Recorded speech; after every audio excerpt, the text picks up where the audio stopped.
Yes? Is there much in the writings then speaking of Mary after the crucifixion of Jesus? Well, yes, there is a little bit, there's quite a bit of assorted stories with Mary. Probably the richest part of it is concerning Mary's moving around with John, and then eventually coming back to Jerusalem, where she would eventually die. And that story that we associate with the Feast of the Dormition Assumption actually is based on the Proto-Evangelium of James.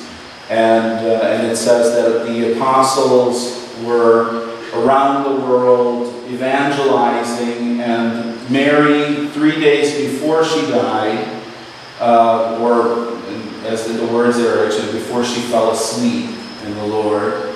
So the angel Gabriel came to her and brought her a palm branch. And that palm branch was from paradise, and told her that in 3 days that she would be in paradise. And she died outside of Jerusalem, and there's a shrine that's associated with the place of her death. And all the apostles miraculously were transported back to the holy city, and they buried her, with the exception of Thomas, who was, I guess he was delayed on his return flight. And Thomas came 3 days later, and he insisted that they open up the tomb so that he could show his reverence for her. And so they opened the tomb, and the tomb had the smell of flowers, and the tomb was empty. Is that text online? The text is online, and about many different versions. So you may want to take a look and think about and read a little bit before you print anything out, because there's some really fancy English texts that are very difficult to read. They're current translations. Do you recommend this one? No. No, there's at least 7 different versions. Mary's conception date. It used to be the 9th. It was recognized by the church as being December 9th. Mm-hmm. And that's actually one of the interesting things. That was still celebrated. It was celebrated on the 9th until the Council of Trent. And the apparition of Our Lady of Guadalupe is associated with the feast of the Conception of Mary, which at that time in Mexico was celebrated on December 9th. So but it's one of those, there are many of these little nuances that come from early Christianity that didn't make it through. And that was one of the things where the bishops obviously forgot what the meaning was at setting it a little bit off, both for her and for John. They kept John. John is still a little off. But with her, they lined up the dates exactly, and they didn't realize that in the early church, there was a wisdom behind setting that up. Of course, they didn't know the exact dates, but it was, somehow it was woven into the calendar in a way that taught the faith. The liturgical calendar is catechetical. It's, trying to teach us the faith, and we repeat it every year so that we learn the faith a little better. Yes, another question? Yes. Father, I know you're winding up. I am just overwhelmed with your knowledge. You've shared this tonight. And since we all may never meet again, and you seem so young to me, although I'm much older now, when did you get the calling? You have so many things that you've done. I'm just curious. I'm just like amazed. You seem very young to me and have all this knowledge and all the things that you've done. Well, it was a process. It is a process, but I think that the calling is continuous. It's an ongoing process. And I think from early on, my father is an organist in a Roman Catholic Church, and because of that, we had a lot of priests coming over to the house, and so they would make plans for holidays and stuff like that. So I saw priests in a different way because of that closeness. They weren't on a pedestal or far removed. That was one thing. And then I got involved in serving in church. I got involved in a youth movement when I was a teenager. And as a part of the youth movement, we had a priest assigned to the group, and he was an iconographer, and so I began to paint icons with that group. And so, and then really iconography has been kind of the central focal point. I started painting icons when I was 12 years old. And then just since then, and that's because iconography is so theological, you have to learn the language. So that's been an education in and of itself, because you have to line it up to the text. It's meant to be deeply symbolic, to be deeply theological, and I wasn't just satisfied with copying. I wanted to know what this meant, and so that was I think the most important part of my own process of growth in faith and a certain maturity. So, and I have, I think I've been blessed in many ways because I also have had significant detours, religious, not crises, just moments where you need to kind of focus on something else to kind of test the connection.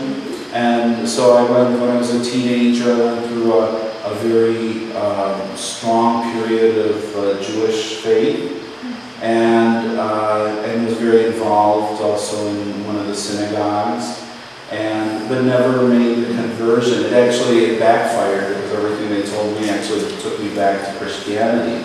So it was. But it's one of those things, and especially now looking at iconography and just seeing so many Jewish things in this, and that's one of the things that in my studies I've been fascinated with, is that really we have taken Christianity and made it much more European, and I think really to understand it in its fullness and in its richest sense, you have to take it back to the Middle East, take it back into the Jewish faith, into that experience. And it's, there's a beauty. And I think like one example, one thing that I taught an iconography class this past summer.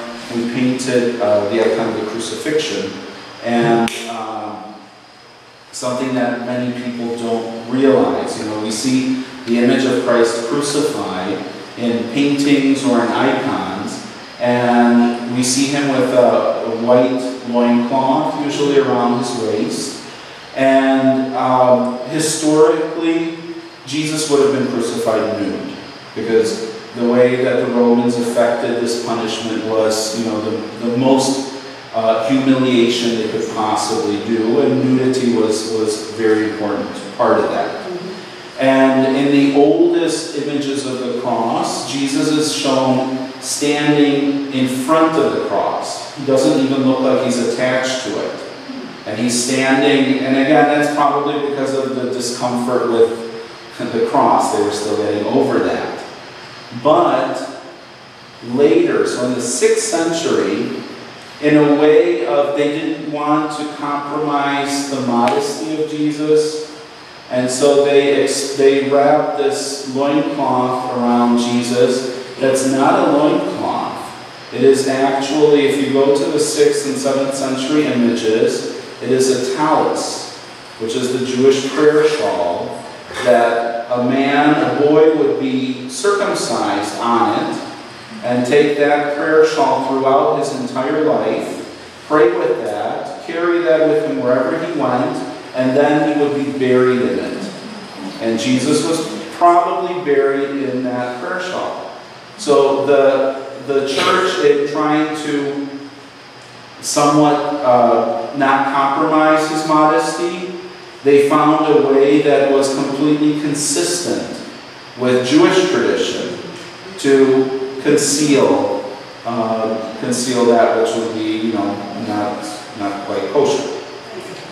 But it's like, if you don't know that background, you don't get that. And of course, in the paintings that are, you know, Murillo and the crucifixion, he's wearing white. And the earliest ones, so they have the stripes. You can still make out the stripes, but it stayed white. It lost the stripes as it went on. I mean, if you look through your art books and you see the different crosses, Middle Ages, you'll still see white with stripes, because the talus has the stripes at the end and tassels. So that's just one of those examples, and those are the little things. It's a you know, and I enjoy sharing this. I enjoy these things that I've discovered that show that there is such a continuity of faith that you know, many times Christians, and I know a lot of this comes from the Protestant experience. Christian faith is many times very individualized, and we try to make it personal. You know, I don't go to church, but I'm a Christian in my way. You know, and there is no Christianity outside of community, outside of a shared history. You know, we're part of a living stream, and what we've received, we also pass on. You know, you can't just opt out of that and say, well, I'm still an excellent Christian, I just hate Christians. No, that doesn't work. And so, and that's and this is where, you know, these things that have been passed down through the centuries that have such a meaning. You know, there's such a beautiful treasure for us if we know what we're looking at, if we learn what it's about, if we understand the beauty of faith that was practiced by Jesus, around Jesus, and has, you know, still been passed down through the generations. You're welcome. Any other questions? What time is it? I must be really over time.